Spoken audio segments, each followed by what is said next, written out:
peux jouer comme tout le monde, non, je peux faire tout ce que je veux, enfin, pas vraiment tout, mais bon, je peux faire plein de choses. Sacha est diabétique et du haut de ses 8 ans et demi, il gère sa maladie. C'est sa nounou qui s'est rendu compte du problème. Premier signe, une grande quantité d'urine, de la fatigue et une soif intense. Le diabète, c'est une destruction des cellules du pancréas par les anticorps produits par nous-mêmes en fait. Et du coup, manque d'insuline et taux de sucre élevé dans le sang. En 20 ans, le nombre de cas de diabétiques de type 1 a doublé. Ce diabète concerne les jeunes et si les 8-15 ans étaient majoritaires, depuis quelques années, les petits de 3 à 8 ans sont concernés. Expliquer à un enfant qu'il va devoir se piquer à vie, c'est un diagnostic très lourd et on rentre dans la chronicité de la maladie. On a eu une semaine en fait, d'hospitalisation avec Sacha pour apprendre justement à gérer et à comment on va vivre avec cette maladie, quoi. Mes parents m'ont un petit peu appris à le gérer moi tout seul parce que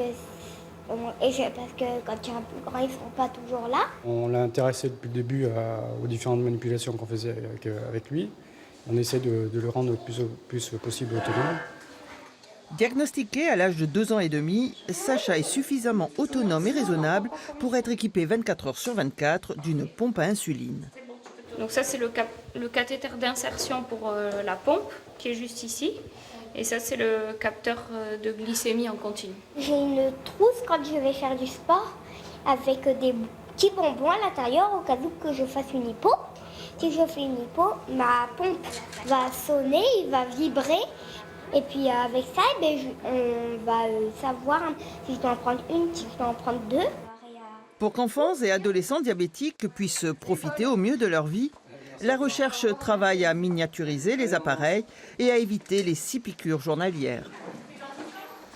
Et on en parle avec notre invité, le docteur Pascal Bara. Bonjour. Bonjour. On le voit, c'est très contraignant au quotidien pour un enfant. Oui, c'est effectivement extrêmement contraignant. C'est plusieurs interventions par jour.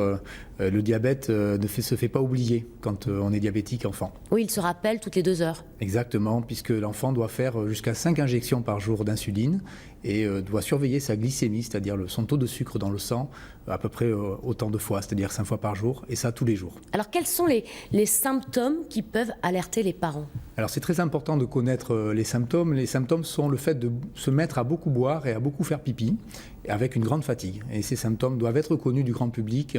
Ils sont connus des médecins, mais doivent être connus aussi du grand public, parce que le grand public ne pense pas forcément à préciser à son médecin que ces symptômes existent. Et pourtant, c'est important, puisque ça permet de diagnostiquer le diabète plus rapidement et de faire en sorte que les hospitalisations soient plus légères, même si le traitement, in fine, sera le même, c'est-à-dire des injections et des surveillances glycémiques. Là, on parle bien de diabète de type 1. C'est différent de celui que l'on peut rencontrer chez les adultes, on est d'accord ? On parle du diabète de type 1, qui est en fait un processus auto-immun qui conduit à une destruction des cellules qui fabriquent l'insuline, alors que le diabète, plutôt chez les adultes, est un diabète où l'insuline est fabriquée, mais marche moins bien.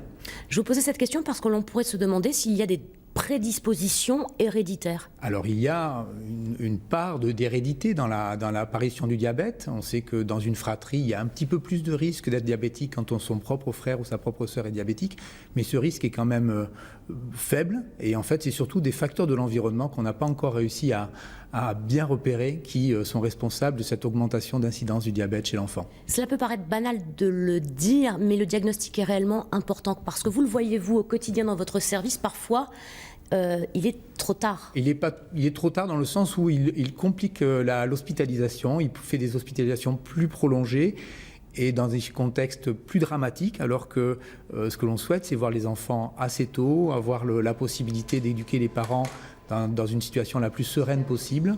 Voilà, donc on cherche à ce que le diagnostic soit fait le plus tôt possible. Une prise de sang peut-être Alors la prise de sang doit être envisagée si effectivement les symptômes du diabète apparaissent. La prise de sang doit être faite le jour même et si le diabète est diagnostiqué, il faut adresser le patient à l'hôpital pour qu'un service spécialisé prenne en charge le patient.